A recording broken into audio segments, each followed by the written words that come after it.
किया आपके लिए कुछ भी ना हो, लेकिन हमारे सामने वाले के लिए बहुत कुछ हो।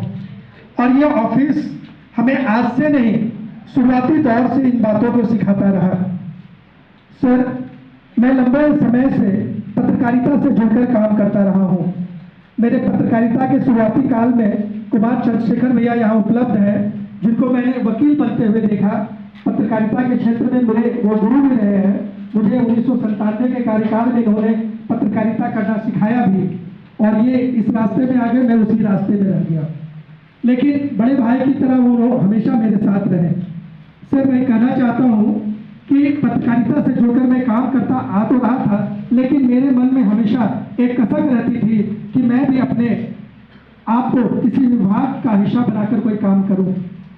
और यह मौका लोहरदगा डीएलएसए ने मुझे इस काबिल समझ कर दिया। सर, मैं आज यहाँ पर खड़ा हूँ, यह मेरे लिए गौरव की बात है। और मुझे इस लायक बनाने के लिए उस समय के तत्कालीन जो पीडीजे सर थे, चंद्र प्रकाश अस्थाना सर, और डीएलएसए सचिव लक्ष्मीकांत सर का मैं कृतज्ञ हूँ कि उन्होंने मुझे इस लायक समझा, इस काबिल समझा कि मुझे एक पैरालीगल वॉलंटियर के रूप में उन्होंने उस वक्त चुना।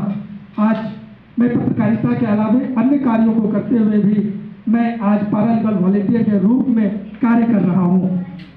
सर, मैं यह कहना चाहता हूँ कि मुझे कार्य करने का मौका पीडीए सर जो चंद्र प्रकाश अस्थाना सर थे और लक्ष्मीकांत सर थे, इन्होंने मुझे कई प्रशिक्षण दिए, कई जानकारियाँ दी, कई विषयों को बताया।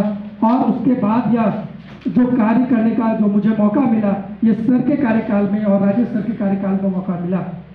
इस दरमियान मैं ये कहूँगा सर कि मेरा जो पदस्थापन है वो लोहरदगा सदर अस्पताल में हुआ था, और आज भी मैं वहाँ हूँ। इस दरमियान मैंने कई लोगों को कई रूप में सहयोग किया, जिसमें एक ऐसे भी परिवार थे जिनके पति का ब्रेन हेमरेज हो गया था और उन्हें कोई सहयोग नहीं मिला। तो सदर अस्पताल के माध्यम से जो कल्याण विभाग के माध्यम से जो राशि मिल रही थी सर, वो मैंने दिलवाने का भी कार्य किया।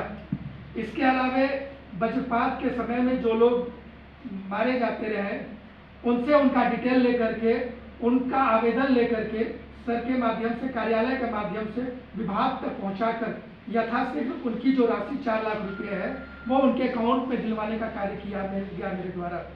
साथ ही सड़क दुर्घटना के जो मामले आते हैं और वैसे जो मामले आते हैं जिनके परिवार में कोई नहीं बचता हो, जो अनाथ हो जाते हैं, वैसे बच्चों का डिटेल चुनकर बाद में उनका आवेदन लेकर ऑफिस के माध्यम से या लोहरदगा डीसी के माध्यम से या विभाग के माध्यम से जो संभव कार्य हुआ है मैं किया हूँ। इसमें सर मैं काम बताऊंगा कि कोविड काल में एक व्यक्ति, एक बच्चे का माँ और पिता दोनों का देहांत हो चुका था। लोहरदगा जिला विधिक सेवा प्राधिकार के माध्यम से, सर के माध्यम से प्रधानमंत्री के कोष से 9 लाख रुपया उस परिवार को मिला। इसके अलावा लोहरदगा जिला प्रशासन और राज्य सरकार के द्वारा कुल मिलाकर उस बच्चे को 13 लाख रुपया सर मिला। और आज वो बच्चा जिसका कोई नहीं है, कल जिसको कोई अपने साथ नहीं रखना चाहता था, आज उनको सर उस बच्चे को गोद लेने के लिए उस परिवार के लोग परेशान हैं। कई बार उन्होंने संपर्क किया कि मुझे लीगल गार्जियन बना दिया जाए, इसलिए क्योंकि सर अब देख रहे हैं कि बच्चों के पास लाखों रुपये पहले आ गए हैं। तो इस तरह से सर कई मौका मिला। और मेरे लिए तो सर आज एक सौभाग्य की बात है कि मैं आज विधिक सेवा दिवस समारोह के मौके पर यहाँ मंच संचालन कर रहा हूँ। और अभी हमारे कॉलेज के प्राचार्य के द्वारा मुझे ये सूचना मिली कि जिसकी परीक्षा में दिया था, आज मेरे जीवन में एक 6ठा डिग्री जुड़ गया, मैं पास हो गया। ये मेरे लिए गौरव की बात है सर, जो मैं यहाँ पर आज मौजूद हूँ। सर, मैं बताऊँगा कि भी हाल के दिनों में सर के साथ डीएलएसए सेक्रेटरी सर के साथ सीरम जंगल, जो दुरूह जंगल था, जहाँ पर कभी पुलिस जाना नहीं चाहती थी, जहाँ पर आम लोग जाने से डरते थे, अभी सर के माध्यम से हम लोग वहाँ पहुँचे और लोगों को डायन बिसाई जैसे मामलों की जानकारी दी।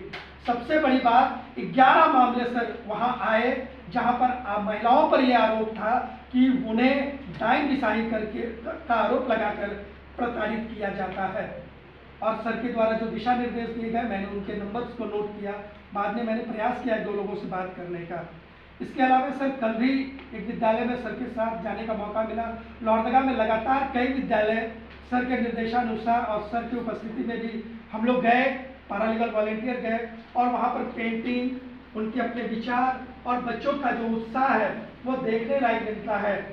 मैं ये कहना चाहूँगा कि जब हम बच्चों के बीच में जाते हैं तो सर के माध्यम से यह कहा जाता है कि जब तुम खुद का सम्मान करोगे तभी दूसरे आपका सम्मान करेंगे, और यह सम्मान बच्चों के द्वारा देखने को मिलता है। सर मैं आज अपने जो बड़े भाई हैं, कई अधिवक्ता हैं जिनसे मैं बहुत पहले से परिचित हूँ, मैं ये कहूँगा कि इनके माध्यम से मुझे आज भी बहुत कुछ सीखने और कार्य करने का मौका मिल रहा है, जिसमें लाल धर्मेंद्र नाथ शादेव भैया, सीपी पाठक सर, नारायण साहू जी, इंद्रानी जी, उमेश भैया, हेमंत सर जो अभी हमारे बीच में नहीं हैं, उगेर युगल किशोर प्रसाद सर, प्रवीण भैया, नसीम जी जो बहुत अच्छे क्या बोलेंगे लेखक भी हैं, इनकी कई कविताओं को सर मैंने सुना भी है, सुदामा जी, कुमार चंद्रशेखर भैया जो हमारे पुराने बड़े भाई के रूप में भूमिका में रहे हैं, और सीपी पाठक सर जो गार्जियन की भूमिका में रहे हैं। इन लोग सबका सहयोग मुझे हमेशा मिलता रहा है और मुझे उम्मीद है कि हमारे पैरालीगल वॉलेंटियर जाने अनजाने अगर कोई गलती करते हैं तो आप उनको कम से कम एक सही दिशा दें, ताकि ये बच्चे हैं, नादान हैं, अपनी सही दिशा में आगे बढ़े और हम अपने उद्देश्यों को पूरा कर सके। लोहरदगा जिला विधिक सेवा प्राधिकार के अलावे नालसा और झालसा जो हमसे उम्मीद रखता है, उन उम्मीदों पर हम खरा उतरे। और मैं अपने अभिभावक प्रधान जिला सब न्यायाधीश सर से, सेक्रेटरी सर से और बाकी सर से, पहले सर से आग्रह करूंगा कि हमें ऐसा मौका दिया जाए कि हम और बेहतर कर सके और हमें गाइडलाइन भी दिया जाए। हमसे अगर जाने अनजाने कोई गलती हो जाती है तो उसे माफ़ कर उसे सुधारने का एक मौका भी दिया जाए। धन्यवाद।